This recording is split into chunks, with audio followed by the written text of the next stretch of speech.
Hello friends, வணக்கம். இன்றைக்கி ஒரு ஃபஸ்ட் கிளாஸான ஒரு ப்ளவுஸ் டிசைன் பார்க்க போகிறோம். ரொம்ப ஈஸி. ஒரு வி நெக்கில் ஒரு ஃபஸ்ட் கிளாஸாக ஒரு சிம்பிளாக ஒரு டிசைன் பண்ண போகிறோம். ரொம்ப பார்க்க நீட்டாக இருக்கும். மெஷர்மெண்ட் பொறுத்த வரைக்கும் உங்கள் சாய்ஸ் தான். நம்ம எல்லாத்துக்கும் ஒரே மாதிரி மெஷர்மெண்ட் இருக்காது. ஒவ்வொருத்தருக்கும் ஒரு மாதிரி மெஷர்மெண்ட் இருக்கும். பட் நான் எப்படி மார்க் பண்ணுறேன், எப்படி கட் பண்ணுறேன், எப்படி ஸ்டிச் பண்ணுறதை மட்டும் நீங்கள் கவனமாக நோட் பண்ணிக்கங்க.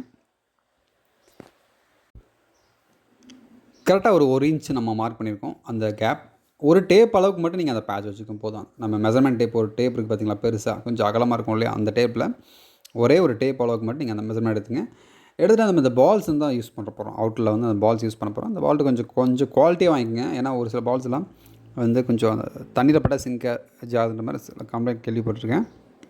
அதனால் கொஞ்சம் குவாலிட்டியாக வாங்கிக்கோங்க. குவாலிட்டியாக வாங்கினா கண்டிப்பாக உங்களுக்கு அந்த பிரச்சனை வராது.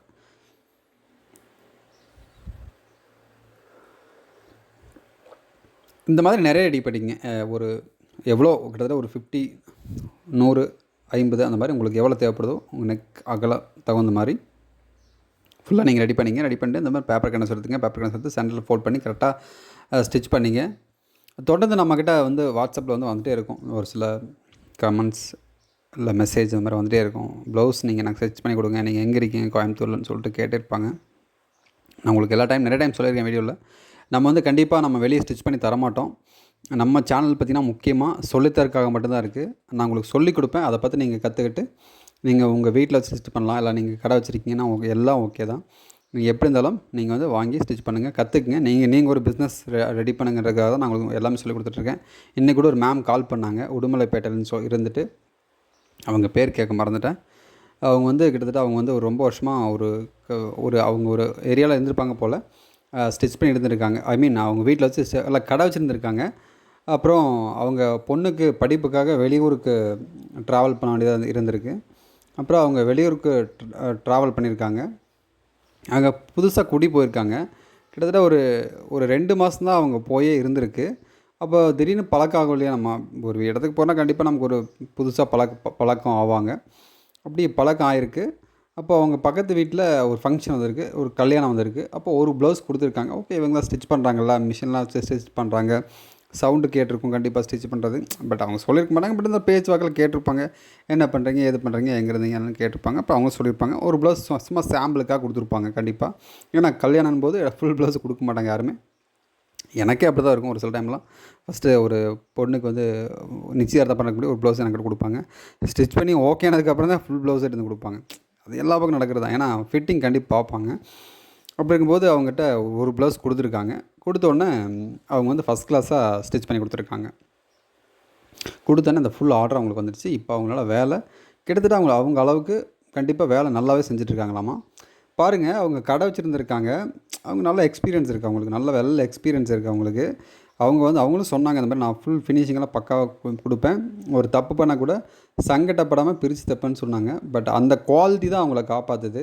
ஏன்னா நம்ம எப்பவுமே ஒரு ப்ளவுஸ் வந்து பர்ஃபெக்டாக ரொம்ப குவாலிட்டியாக நம்ம கொடுத்துட்டோம்னா, நம்ம வந்து பெருசாக ஒரு ஷோரூம் அளவுக்கு கடை வச்சுருக்கணும்னு அவசியம் இல்லை. நீங்கள் ஒரு குருவி கூட்டுக்குள்ளே இருந்தால் கூட உங்களை தேடி வந்து கொடுப்பாங்க. ஏன்னா நம்ம வேலை தான் பேசும், நம்ம கடையோ நம்ம இருக்கிற ஷோவோ நம்மளாம் பேசாது. அதனால் கண்டிப்பாக நீங்களும் அந்த மாதிரி ரொம்ப குவாலிட்டியாக ஸ்டிச் பண்ணி கற்றுக்குங்க. குவாலிட்டியை நீங்கள் ஸ்டிச் பண்ணும்போது நீங்கள் வீட்டிலே வச்சு ஸ்டிச் பண்ணாலுமே உங்களால் தைக்க முடியாது, அந்தளவுக்கு வேலை வரும், ஏகப்பட்ட வேலை வரும். சரிங்களா? அதனால தான் உங்களுக்கு சொல்கிறது, நீங்கள் என்கிட்ட கொடுத்து தைக்கணும்னு ஆசைப்படாதீங்க. நம்ம வீடியோவை பார்த்து நீங்கள் கற்றுக்கிட்டு நீங்கள் உங்கள் வீட்டில் வச்சு நீங்கள் ஸ்டிச் பண்ணுங்கள். இன்னொன்று சொன்னாங்க, நான் சின்ன மெரிட் மிஷின் வச்சு தான் ஸ்டிச் பண்ணுறேன்னு சொல்லிட்டு. கண்டிப்பாக.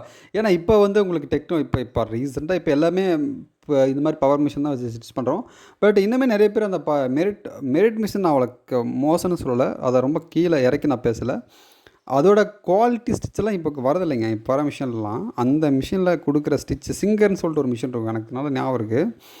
அந்த மிஷின் அந்த ஸ்டிச் அந்த மிஷினில் இருக்கிற ஸ்டிச்சு வந்து இப்போ வர மிஷின்லாம் அந்தளவுக்கு குவாலிட்டி வரதில்லை. ஸ்டிச்செல்லாம் ரொம்ப குவாலிட்டி ஹெவியாக பார்க்கறதுக்கு ரொம்ப அழகாக இருக்கும். ரெண்டாவது, அது சீக்கிரம் கம்ப்ளைண்ட் வராது, சீக்கிரம் சர்வீஸ்லாம் வராது. அந்த மாதிரி பழைய மிஷின்லாம் ஒரு சில மிஷின்லாம் ரொம்ப செமையாக இருக்கும். அதெல்லாம் ஒன்றும் பிரச்சனை இல்லை. நீங்கள் எந்த மிஷின்லாம் சரி, நம்ம செய்கிற வேலை தான் பேசும். நம்ம மிஷினோ நம்ம கடையோ நம்மளுடைய ஷோவெல்லாம் முன்னும் பேசாது. நீங்கள் ஃபைனலாக என்ன அவுட்புட் தரீங்கிறது தான் மேட்ரே இருக்குது. அதனால் முடிஞ்ச வரைக்கும் ரொம்ப குவாலிட்டியாக ஸ்டிச் பண்ணுங்கள்.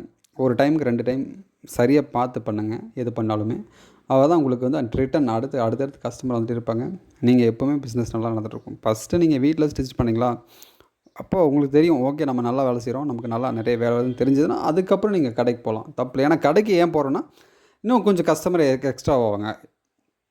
இல்லை நான் ஒரு ஆள் தான் ஸ்டிச் பண்ணுறேன், எனக்கு வீட்டில் கரெக்டாக இருக்குது வேலை செய்யறதுக்கு அப்படின்னு இருந்துச்சுன்னா நீங்கள் தாராளமாக வீட்டிலே பண்ணலாம். தைரியமாக பண்ணுங்கள். எல்லாமே இப்போல்லாம் உங்களுக்கு ஏன்னா இன்னொரு விஷயம் சொல்லிடுறேன். எப்படின்னா எல்லா இடத்துக்கும் நம்ம ஒரே மாதிரி ப்ரைஸ் ஃபிக்ஸ் பண்ண முடியாது. நிறைய பேர் கமெண்ட்ஸில் கேட்பாங்க, பட் நானும் ஒரு ப்ரைஸ் சொல்லுவேன். அதை நீங்கள் அப்படியே எடுத்துக்க வேணாம். இப்போ உங்கள் ஏரியாவில் ஒரு ப்ரைஸ் இருக்கும். உதாரணத்துக்கு கடையில் ஸ்டிச் பண்ணுறவங்க ஒரு ப்ளவுஸ் 400 ஸ்டிச் பண்ணுவாங்க. நீங்கள் வீட்டில் 200 ஸ்டிச் பண்ணால் கூட உங்களுக்கு ஓரளவுக்கு சேவ் ஆகாது. என்ன வேலை இருக்குது ப்ளவுஸில்? ஒன்றும் இல்லைல்ல, கட்டிங் பண்ணுறோம், ஸ்டிச் பண்ணுறோம், தரோம். அதில் பெருசாக ஒன்றும் நம்ம இன்வெஸ்ட்மெண்ட்லாம் ஒன்றும் பண்ண போகிறதில்ல. பட் கடையை நடத்துகிறவங்களுக்கு கண்டிப்பாக எல்லா செலவும் இருக்குது. நம்ம அவங்கள தப்பு சொல்ல முடியாது. நானே கடை வச்சுருக்கேன். எனக்கு வாடகை இருக்குது, கரண்ட்டு பில் இருக்குது, லேபர் சார்ஜ் இருக்குது, டீ செலவு இருக்குது, மற்ற எல்லாமே எல்லாம் சேர்த்து தான் நான் ப்ளவுஸில் தூக்கி போடணும். பட் அது நாங்கள் பண்ணி தான் ஆகணும், வேறு வழியே இல்லை. பட் நீங்கள் வீட்டில் ஸ்டிச் பண்ணிங்கன்னா நீங்கள் அது பாதி கூட ஸ்டிச் பண்ணி தரலாம், 200 கூட ஸ்டிச் பண்ணி தரலாம். புரியுதுங்களா? அந்த அளவுக்கு நீங்கள் பண்ணி கொடுத்தீங்கன்னா கண்டிப்பாக உங்களை தேடி 4 பேர் வர தான் செய்வாங்க. ஏன்னா நம்ம கடையில் 400 வாங்குறோன்னா நீங்கள் 200 ஸ்டிச் பண்ணி கொடுத்தா கண்டிப்பாக உங்களை தேடி வர போகிறாங்க. ஒன்றும் பிரச்சனை இல்லை. சரிங்களா? பிடிச்சிருந்தா மட்டும் லைக் பண்ணுங்கள். அடுத்த வீடியோவில் சீக்கிரமாக மீட் பண்ணலாம். தேங்க்யூ. கொஞ்சம் ஓவராக வாய் அடிச்சிருந்தால் மன்னிச்சிடுங்க.